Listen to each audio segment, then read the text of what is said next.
Hello guys, आपका मेरे channel smart study में स्वागत है।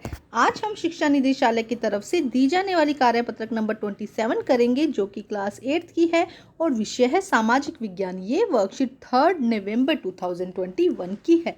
तो आइए शुरू करते हैं आज की वर्कशीट। संसदीय शासन पद्धति। भारत का संविधान अपने सभी नागरिकों को वोट डालने का अधिकार देता है।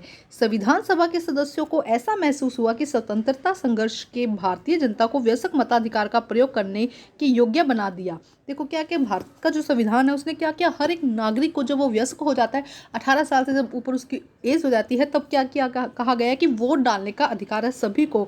उन्हें विश्वास था कि लोकतांत्रिक सोच और तौर तरीके को प्रोत्साहन मिलेगा, साथ ही जाति, धर्म, लिंग आदि के फर्क पर आधारित असमानताओं की बेड़ियों को भी तोड़ा जा सकता है। अब इसमें क्या कहा गया है कि वोट डालने का अधिकार सबको है, चाहे वो किसी भी जाति का हो, धर्म का हो, लिंग का हो, कुछ भी हो, वोट डालने का अधिकार क्या कहा गया है, सबको दिया गया है। सार्वभौमिक मताधिकार में जनता को बिना किसी भेदभाव से अपने लिए प्रतिनिधि चुनने का अधिकार होता है। अब सार्वभौमिक मताधिकार क्या होता है, जिसमें जो जनता है वो अपना प्रतिनिधि खुद चुनती है और प्रतिनिधि जनता के प्रति जवाबदेही होता है। और जनता अगर उनसे कोई क्वेश्चन पूछती है कि आपने ये काम नहीं किया, ऐसे नहीं किया, तो उस प्रतिनिधि को जवाब देना होता है। इस प्रकार संसदीय शासन पद्धति जनता की शासन पद्धति बन जाती है। इस प्रकार देखो, जो चुने हुए लोग हैं वो क्या करते हैं, जनता को कहते हैं कि हम ऐसा ऐसा काम करेंगे, और अगर वो ऐसा काम नहीं करते तो उनको जवाब देना पड़ता है जनता को कि वो ऐसा काम क्यों नहीं कर पाए या उन्होंने ये काम किया है क्यों किया। तो इसी के लिए जो शासन पद्धति है वो कैसी बन जाती है, जनता की शासन पद्धति बन जाती है। शक्तियों का बंटवारा। अब क्या हुआ, शक्ति एक ना रहकर क्या हुई, शक्तियों का बंटवारा हो गया।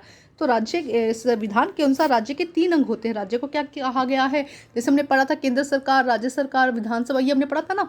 इसी तरह से क्या है, राज्य के भी क्या करे गए हैं, 3 अंग में विभाजित किया गया है, विधायिका, कार्यपालिका और न्यायपालिका। सबसे पहले देखते हैं विधायिका। इसमें जनता द्वारा निर्वाचित प्रतिनिधि होते हैं जो कानून का निर्माण करते हैं। इसमें जो जनता प्रतिनिधि चुनती है ना, वो होते हैं जो क्या करते हैं, कानून का निर्माण करते हैं या कानून को लागू करवाते हैं। ठीक है।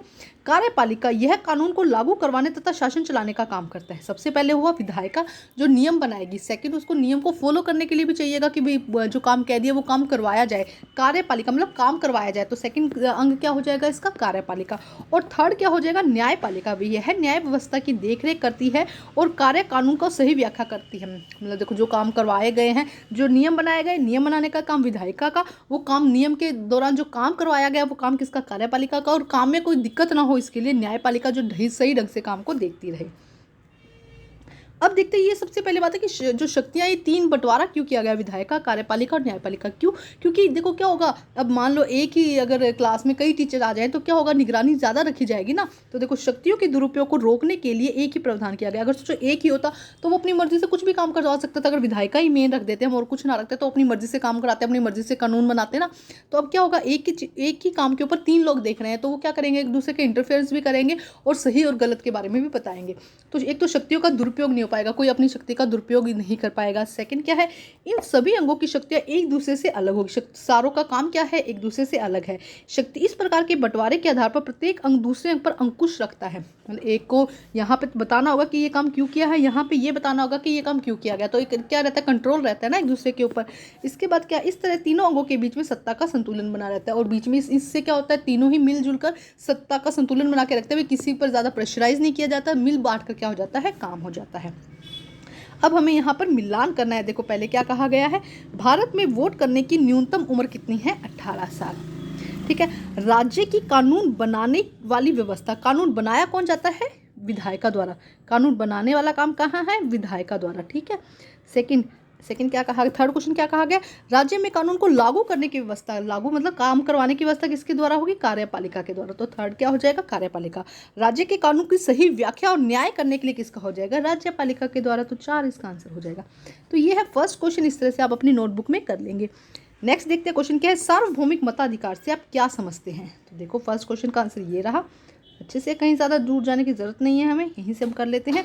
आंसर नंबर 1, सार्वभौमिक मताधिकार में जनता को बिना किसी भेदभाव के अपने प्रतिनिधि चुनने का अधिकार होता है।